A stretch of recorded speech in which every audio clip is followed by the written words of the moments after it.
Hey everybody, it's Will. Welcome to Vinyl Appreciation Society Original Classics.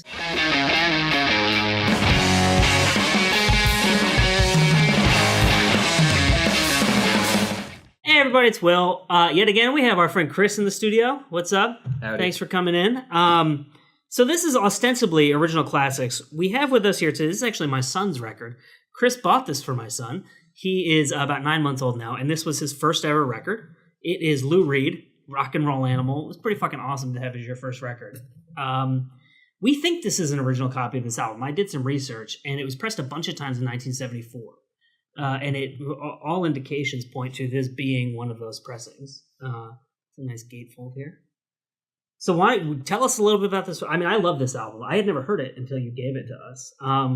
But tell us a little bit about it and why specifically you decided that this should be a baby's first record. Yeah, I mean, this is a really important album to me.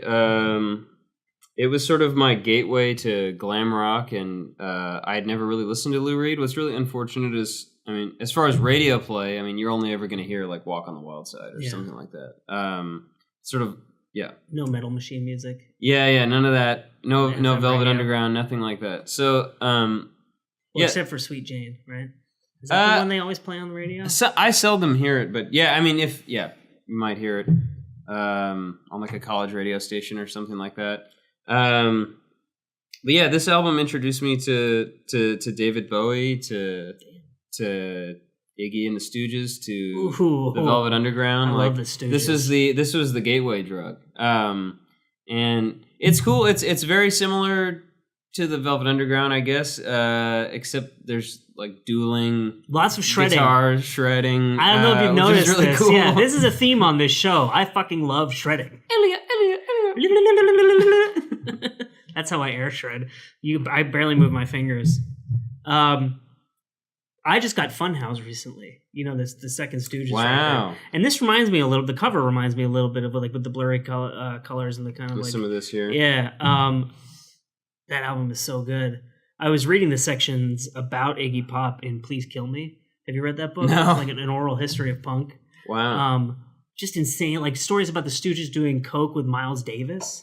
And then Iggy Pop like in nothing but like a glittery silver like bikini running around the tops of all these tables at this club in New York and falling rubbing over peanut butter and, on like, himself and this. Well, so the story I read was that he ran across the tops of these tables, fell off one of them, like glasses smashed all over him. He was bleeding everywhere, and he just kept performing. Oh my god! And then he almost died, and some other celebrity who's I'm not going to remember was in a cab with him and forced him to go to the hospital. He didn't want to go. He was like bleeding everywhere, and he was like high out of his mind, and I almost want to say it was like John Belushi. It was like someone really weird. Where you're like, why is that person hanging out with Iggy Pop? But I don't remember for the life of me who it was. I'm probably getting this wrong. You should read Please Kill Me. It's a really great book. So how many tracks are on here? There's not many, right? It's like 5 songs? 5 or 6. Yeah. But they're long. Yeah, like the intro at the beginning. Take a look at this. Let's pull the vinyl out. Tell us about the intro. I'm forgetting the name of the two guitar players. Here we go. They freaking Dick Wagner and Steve Hunter. Damn. Sorry. Dick. I'm Wagner in my dick over here. Yeah, it's just this crazy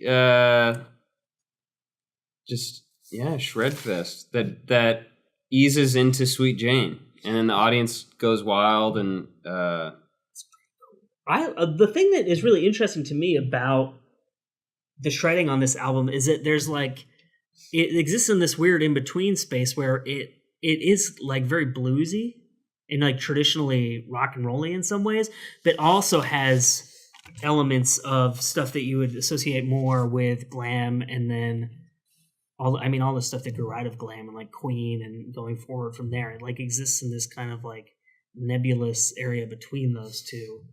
Did Lou play guitar on the Velvet albums? Velvet Underground albums? He did, right? I don't know too much about the Velvet Underground, but I'm pretty sure he did, right? It's kind of cool hearing him on this. I guess he's definitely a lot looser. He's probably under the influence of some stuff. Like you can feel him kind of strutting. But Yeah. Well, let's pull this bad boy out again so everybody can see it one last time. Go check this album out. We'll try to put some links in the description for where you can listen to this, maybe where you can buy it.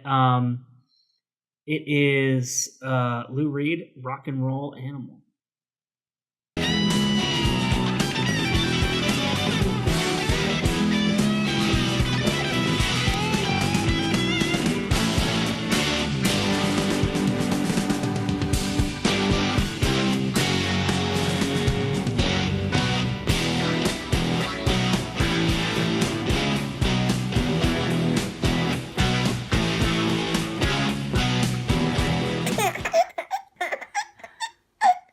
Daddy Scooch, Daddy Scooch, Daddy Scooch. Get closer. Won't you get up inside my couch?